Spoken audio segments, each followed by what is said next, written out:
Bien, hermanos, vamos entonces a Primera de Tesalonicenses. Estamos en el capítulo 2 y ya ustedes lo saben, en nuestra iglesia estamos comprometidos con la predicación de la palabra de Dios y no vamos a eliminar la predicación, no la vamos a reemplazar con nada, no la vamos a minimizar.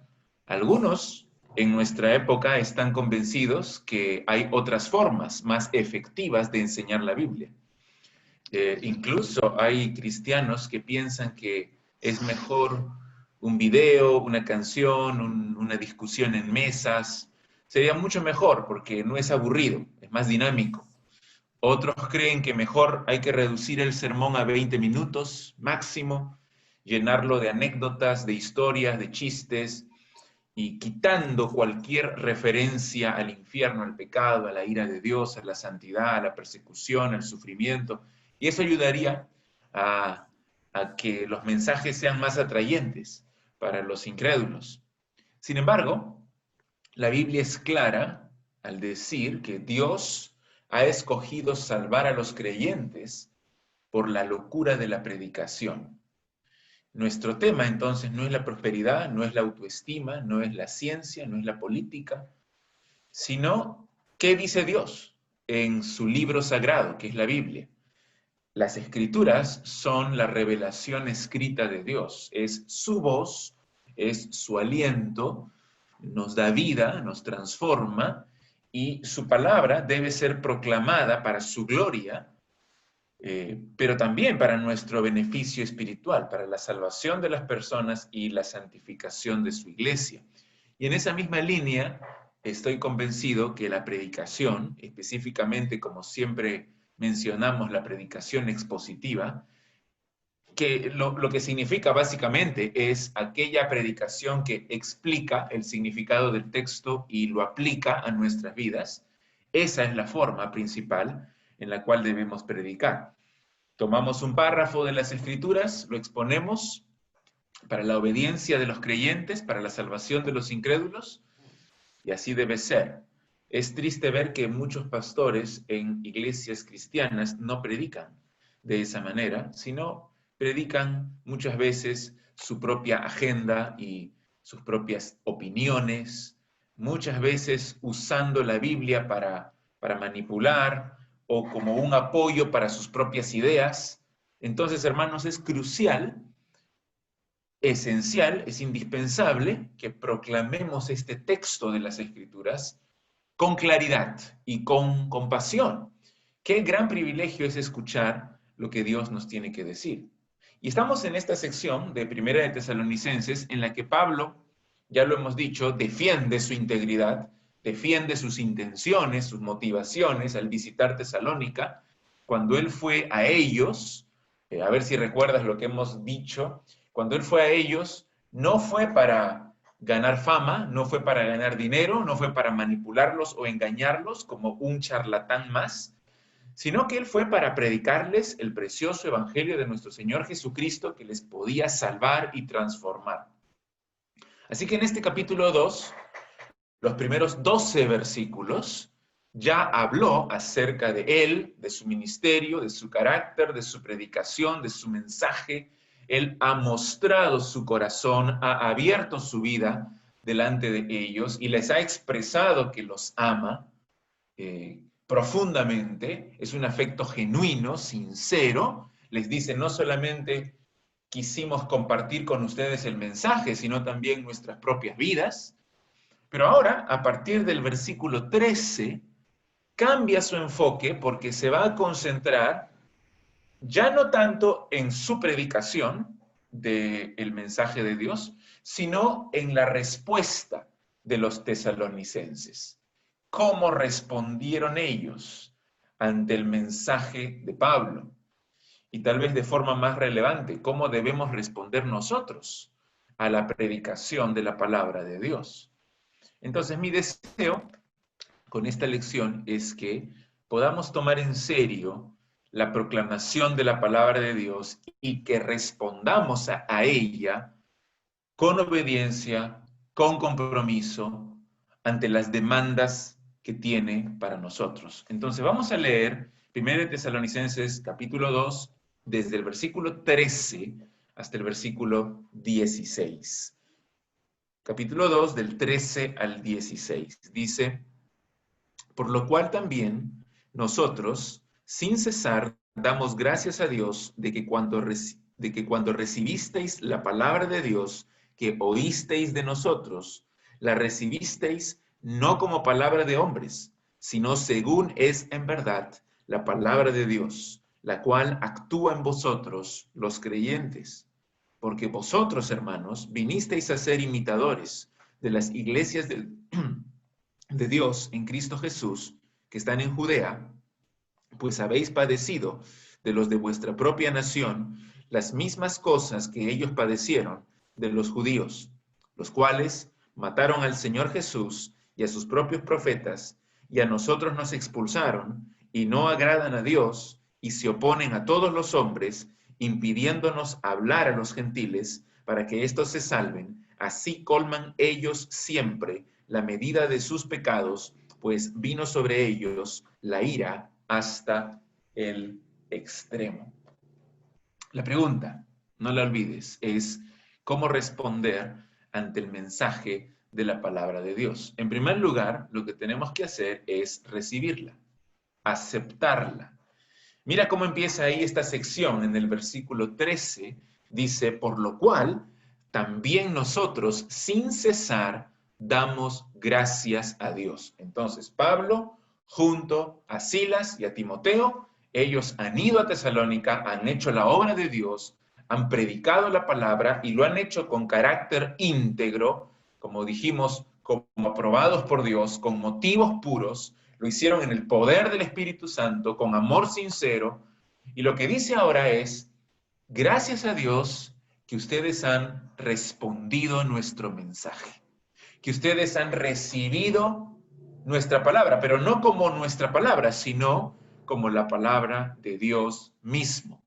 Así que ellos constantemente, sin cesar, le dan gracias a Dios porque los tesalonicenses aceptaron el Evangelio. Es interesante esta frase, la frase que dice allí: cuando recibisteis la palabra de Dios que oísteis de nosotros. Lo que eso significa es que el Evangelio fue predicado por instrumentos humanos. Es un mensaje que ellos oyeron. Lo oyeron de Pablo y de Silas y de Timoteo. Pero aunque lo oyeron de esas personas, de esos instrumentos humanos, en realidad es la palabra de Dios. No importa lo que los hombres opinen, ese es su verdadero carácter. Por eso aquí dice que ellos recibieron, según es, en verdad, la palabra de Dios. Según es, en verdad. El origen, la fuente de nuestro mensaje, no es mi mente, no son mis ideas, sino la de Dios, la mente de Dios. Cuando los tesalonicenses oyeron ese mensaje, lo recibieron, lo aceptaron, lo apropiaron, lo abrazaron, no como palabra de hombres, sino como la palabra revelada de Dios. Entonces, aquí hay dos movimientos, si los notas. En primer lugar, dice que ellos oyeron la palabra predicada por los misioneros. Pero en segundo lugar, cuando la oyeron, la recibieron, la aceptaron en sus vidas como la palabra de Dios. Y ese es el contenido de su agradecimiento. Te agradecemos, Dios, que los tesalonicenses creyeron nuestro mensaje, lo recibieron como tu palabra, no la nuestra. Por supuesto, recae una tremenda responsabilidad sobre el líder, sobre el maestro, sobre el pastor, pero también es un gran privilegio. Ustedes escuchan el mensaje predicado por un hombre, ¿no? Por mí, en este caso, pero en realidad es un mensaje que viene de Dios. Yo no lo he inventado, a mí no se me ha ocurrido, sino que yo he leído lo que Dios dice. en su palabra. Yo he escuchado su voz, he meditado en ella, he estudiado el pasaje con ayuda de libros y de comentarios y de varios otros hombres que también han estudiado este pasaje antes.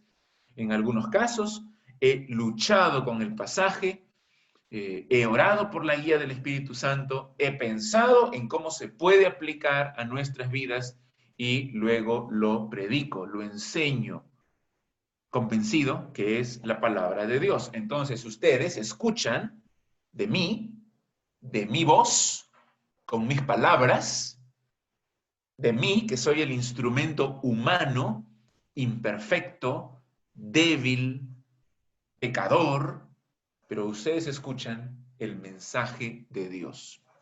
Ahora, para mí eso es increíble y tremendamente serio y tremendamente solemne. Entonces, lo que ustedes tienen que hacer después de escuchar la lección, el sermón, es apropiarlo y responder en obediencia, porque es la palabra de Dios. Ahora, esto que estoy diciendo puede ser muy peligroso, porque un falso maestro puede aprovecharse de este versículo para engañar y para manipular a sus oyentes a que hagan todo lo que él les dice, porque él dice, miren, estas palabras que yo digo son de Dios y tengo la misma autoridad del Señor. Hay tantos falsos que se hacen llamar hoy día apóstoles y profetas y los ungidos del Señor, y les dicen a sus congregaciones que tienen palabras del Señor, que tienen profecía, que tienen el oráculo de Dios. Y tal vez algunos incluso dirían, pero no les podemos cuestionar porque ellos están usando la Biblia, son pastores, es la palabra de Dios lo que están leyendo. Bueno, déjame decirte con total seguridad que si un hombre expresa sus propias ideas y utiliza la Biblia simplemente como un pretexto o para manipular o para engañar, entonces no es la palabra de Dios, es su imaginación, es el acomodo del texto a sus propias ideas o es sin manipulación. No me malentiendas, las escrituras son la palabra de Dios. La creas o no la creas, la recibas o no la recibas, la obedezcas o no la obedezcas, la Biblia es la palabra de Dios, es verdad absoluta y objetiva. Lo digo porque hay algunos que enseñan que la palabra se hace verdad cuando tú la recibes. Ellos dicen, se hace rema, se vuelve poderosa y creativa para ti cuando entra en tu corazón, cuando tú la repites. Bueno, eso es una falsa enseñanza también. Lo que estoy diciendo ahora es que la Biblia, correctamente interpretada y fielmente predicada en el poder del Espíritu Santo, centrada en el Evangelio de Jesucristo, por hombres que han sido llamados por Él, comunica el mensaje de la palabra de Dios. Y esa predicación, esa proclamación, es la que salva al pecador y la que santifica al creyente. Cuando Pablo dijo, por ejemplo, en Romanos 10:17, que la fe es por el oír, y el oír por la palabra de Cristo, se refiere a la predicación del Evangelio que produce fe en los corazones al ser oída y recibida. Entonces, en primer lugar, lo que está aquí diciendo Pablo es que está dando gracias a Dios porque los tesalonicenses recibieron su predicación, recibieron su enseñanza como palabra de Dios. Y eso produjo una transformación en su ser. Entonces, no solamente aceptaron la palabra cuando Pablo los visitó, sino, como digo, produjo fruto espiritual y continúa operativa en ellos, los sigue transformando en la imagen de Cristo. Ese no fue un mensaje que solamente los emocionó por un momento o que los entretuvo durante un instante, sino que la palabra de Dios, predicada y recibida por ellos, fue implantada en sus corazones y los transformó y continúa su obra de transformación hasta el presente. Miren lo que dice al final del versículo 13. Dice ahí que ustedes recibieron la palabra de Dios no como palabra de hombres, sino según es en verdad la palabra de Dios, la cual actúa en vosotros los creyentes. Como dice un comentarista, Jeffrey Wyman, él dice, la palabra de Dios que ellos aceptaron fue una fuente continua de poder divino en sus vidas. Una fuente continua de poder divino en sus vidas. ¿Cómo obraba la palabra en ellos? ¿Qué producía en ellos? Bueno, ya hemos visto en el capítulo 1, ¿recuerdan? Su obra de fe, su trabajo de amor y su constancia en la esperanza. También vimos que Pablo les dice, ustedes han sido ejemplo a todos los de Macedonia y a los de Acaya, en el versículo 7. También les ha elogiado en su celo evangelístico. Dice que yo ya no tengo necesidad de hablar nada porque ustedes lo han llenado todo con el evangelio. Verdaderamente entonces, la palabra de Dios los había transformado.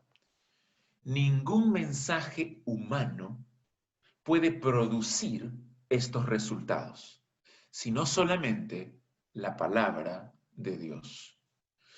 Para que no haya ninguna duda, la última frase especifica que la palabra está obrando en los creyentes. No solamente obró en el momento de su salvación, sino que literalmente aquí está hablando en presente. Pablo dice al final, esta palabra, la cual actúa. No es que actuó, sino actúa en vosotros los creyentes. Literalmente dice ahí que actúa en los que creen, en ustedes los que creen, en presente, otra vez. Como dice otro comentarista, Leon Morris, él dice, es un continuo proceso de fe, en vez de un solo acto de decisión. Es una fe que persevera, una fe que va creciendo por el poder de la palabra de Dios, actuando en el creyente genuino, en aquel que ha creído en el Señor Jesucristo. Entonces, ¿cuáles son los pasos en este proceso de transformación? En primer lugar, la palabra de Dios. Su origen está en Dios, es de Él. Las Escrituras son inspiradas por Dios. En segundo lugar, esta palabra es predicada por instrumentos humanos. En tercer lugar, esa palabra es escuchada y recibida por los creyentes. Y luego actúa en ellos. De Dios, por medio de nosotros, hacia ustedes, y produce una transformación. Qué triste que en tantas iglesias que se dicen cristianas, ese proceso nunca se da. Necesitamos que se predique la palabra de Dios realmente para que se pueda dar. Y los creyentes necesitan vivir la palabra de Dios también, necesitan obedecerla.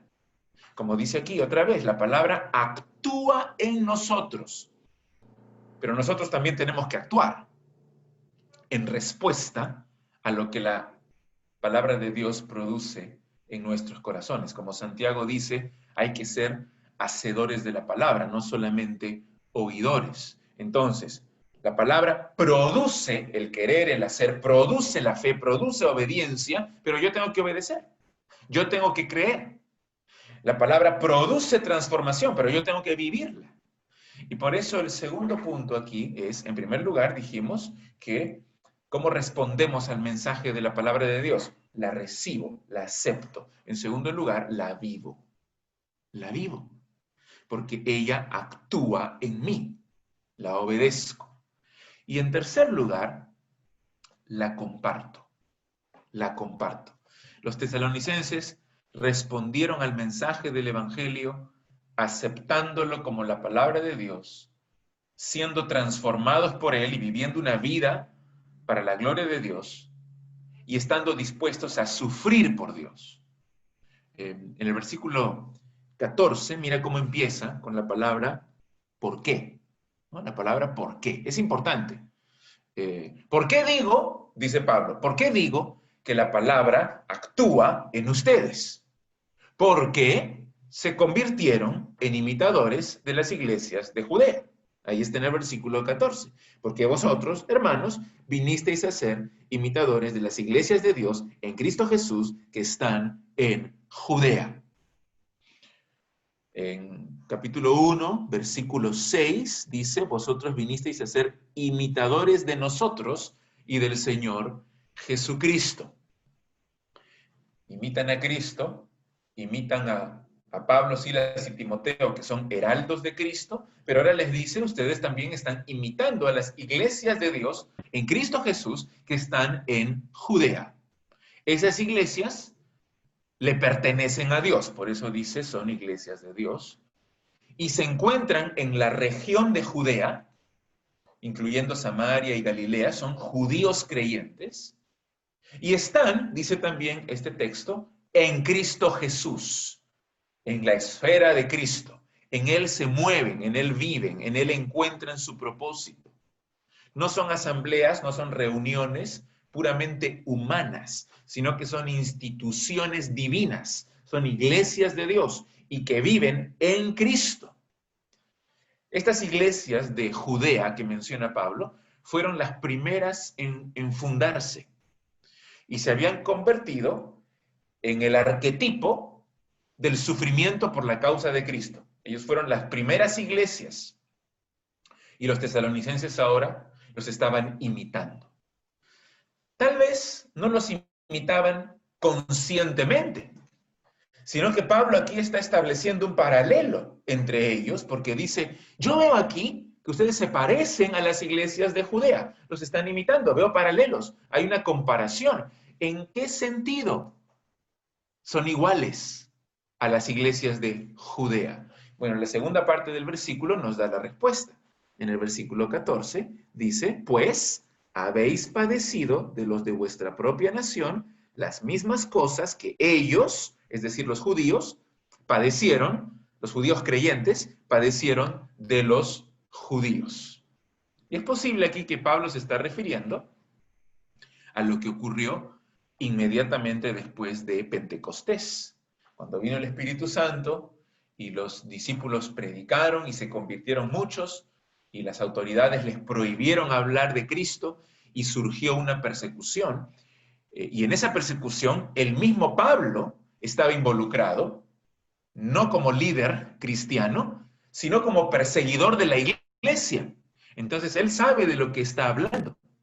Y Silas, seguramente que era uno de los miembros prominentes en la iglesia de Jerusalén, en la primera iglesia, él puede haber recordado también cómo eran esas persecuciones en los años 30, los años 40 del primer siglo. En esa persecución, Jacobo, uno de los discípulos de los apóstoles de Jesús, fue asesinado por Herodes. Pedro fue encarcelado. La persecución que estaban sufriendo los tesalonicenses se comparaba con esa persecución, en naturaleza, en intensidad. Pero también había otro paralelo más.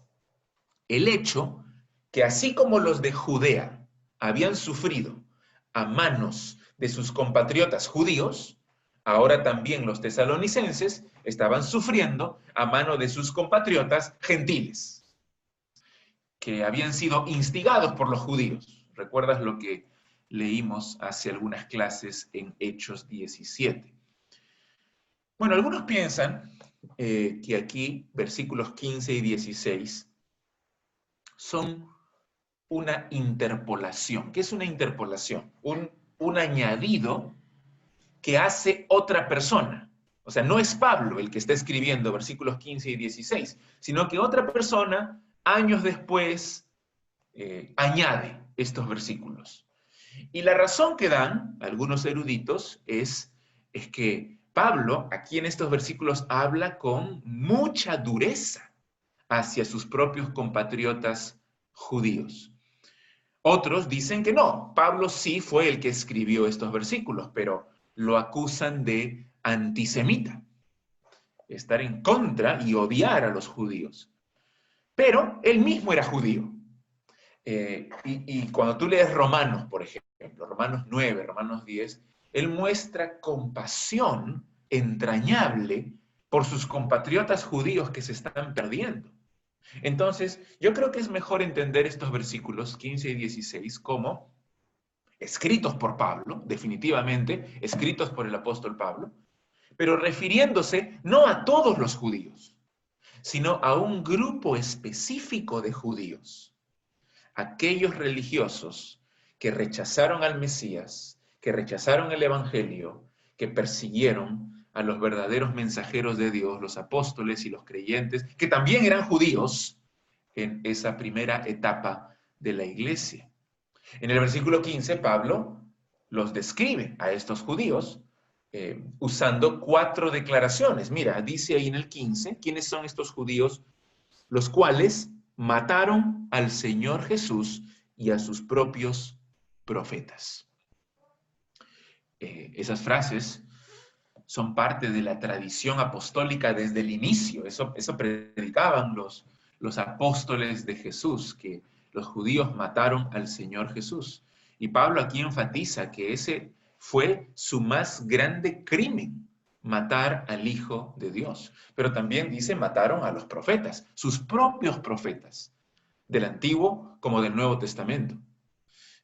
Y después dice también otra característica, y a nosotros nos expulsaron.